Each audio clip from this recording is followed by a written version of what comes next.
ఈ వీడియోలో 'Indian 2' movie review అయితే చూద్దాం. ఇలాంటి మూవీ అప్డేట్స్ కోసం, రివ్యూస్ కోసం అయితే వెంటనే మన ఛానెల్‌ని సబ్స్క్రైబ్ చేసుకోండి. అదే విధంగా ఒక లైక్ చేయండి. కమల్ హాసన్, సిద్ధార్థ్, సముద్రకని, బాబీ సింహ, ఎస్.జె. సూర్య, రకుల్ ప్రీత్, ప్రియా భవాని శంకర్ భారీ యాక్టర్స్‌తో శంకర్ తీసిన భారీ ప్రాజెక్ట్ 'ఇండియన్ 2'.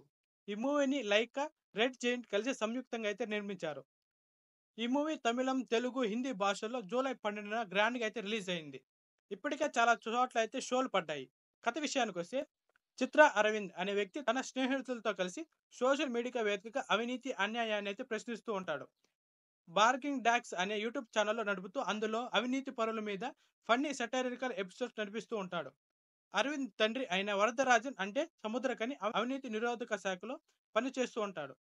సమాజంలో జరుగుతున్న అన్యాయాన్ని ఎదిరించాలని అరవింద్ ఆరాటపడుతూ ఉంటాడు. కానీ తిరిగి అరవింద్‌కే సమస్యలు వస్తూ ఉంటాయి. అరవింద్ అండ్ గ్యాంగ్ ని పోలీసులు అయితే అరెస్ట్ చేస్తారు. చివరికి ఈ అవినీతిని అరికట్టాలంటే ఇండియన్ అంటే కమల్ హాసన్ రావాల్సిందని ఆ నలుగురు కలిసి కమ్‌బ్యాక్ ఇండియా అనే హ్యాష్ ట్యాగ్ ను ట్రెండ్ చేస్తారు. చివరికి సేనాపతి అంటే కమల్ హాసన్ రంగంలోకి అయితే దిగుతాడు. కమ్‌బ్యాక్ ఇండియన్ హ్యాష్ ట్యాగ్ నుంచి go back Indian hash tag trend అయ్యే వరకు అయితే వస్తది.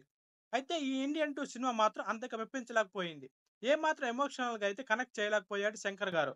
ఎంట్రీ కూడా ఏమాత్రం ఆసక్తిగా అయితే అనిపించదు. ఇక సేనాపతి స్క్రీన్ పైకి వచ్చాడంటే ఎవరో ఒకరికి ముడిందనైతే అర్థం. చంపడానికి అన్నట్టుగా సేనాపతి పాత్ర అయితే కనిపిస్తది. అయితే అపరిచితుల్లో ఒక్కొక్కరిని ఒక్కో విధంగా చూపించినట్టుగా ఇందులో వర్మంతో రకరకాలుగా చంపేస్తున్నాడంతే.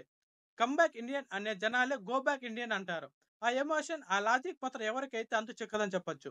స్క్రీన్ ప్లే పరంగా గాని, కథ పరంగా గాని ఎక్కడా కూడా వావ్ అనిపించదు. అయితే మూడో పార్ట్ కోసం అసలు కథను దాచినట్టుగా, సాగదీసినట్టుగా అయితే అనిపిస్తది. మూడో పార్ట్‌లోనే అసలు మ్యాటర్ ఉందనైతే అర్థమవుతుంది. రెండో పార్ట్ మాత్రం ఆడియన్స్‌కైతే ఆకట్టుకోలేకపోయింది. టెక్నికల్‌గా 'ఇండియన్ 2' బాగానే అయితే ఉంటది. టెక్నికల్ టీమ్‌ను శంకర్ బాగానైతే వాడుకున్నాడు. కమల్ హాసన్ గారి నటన గురించి కొత్తగా చెప్పాల్సిన పనే లేదు. దశావతారంలో వేసినట్టుగా ఇందులో లెక్కకు మించి గెటప్స్‌లో అయితే కనిపిస్తూ ఉంటాడు. సిద్ధార్థ్‌కి అయితే చాలా లెంగ్తీ పాత్ర అయితే దొరికింది. అసలు ఈ రెండో పార్ట్‌కి సిద్ధార్థ్ హీరో అని కూడా అయితే చెప్పొచ్చు. సిద్ధార్థ్ యాక్టింగ్ అయితే కొన్ని చోట్ల ఓవర్ యాక్షన్‌లా అనిపిస్తది. అది తమిళ ఆడియన్స్‌కు నచ్చుతుందేమో కానీ ఇక్కడ వాళ్ళకైతే వర్కౌట్ కాకపోవచ్చు. చివరగా ఏందంటే 'భారతీయ 2' సినిమాలో శంకర్ స్థాయిలో గ్రాండియర్ ఆ విజువల్స్ అన్నీ కనిపిస్తాయి. కానీ ప్రధానమైన ఎమోషన్, ఆ కనెక్టివిటీ మిస్ అయినట్టు అనిపిస్తుంది. లంచగొండితనం, అవినీతి అనేది ఇప్పుడు చాలా రొటీన్‌గా అయితే మారింది. ఆడియన్స్ పల్స్‌ని పట్టుకోవడంలో శంకర్ గారు తన పట్టుని కోల్పోయినట్లుగా అయితే అనిపిస్తుంది. ఆ స్థాయి మ్యాజిక్‌నైతే చూపించలేకపోయాడు శంకర్ గారు. That's all today. ఇలాంటి మూవీ అప్డేట్స్ కోసం, రివ్యూస్ కోసం అయితే వెంటనే మా ఛానెల్‌ని సబ్స్క్రైబ్ చేసుకోండి. అదే విధంగా ఒక లైక్ చేయండి. లైక్ చేయడం వల్ల మరిన్ని వీడియోలు చేయడానికి సపోర్ట్‌గా ఉంటుంది. Thank you.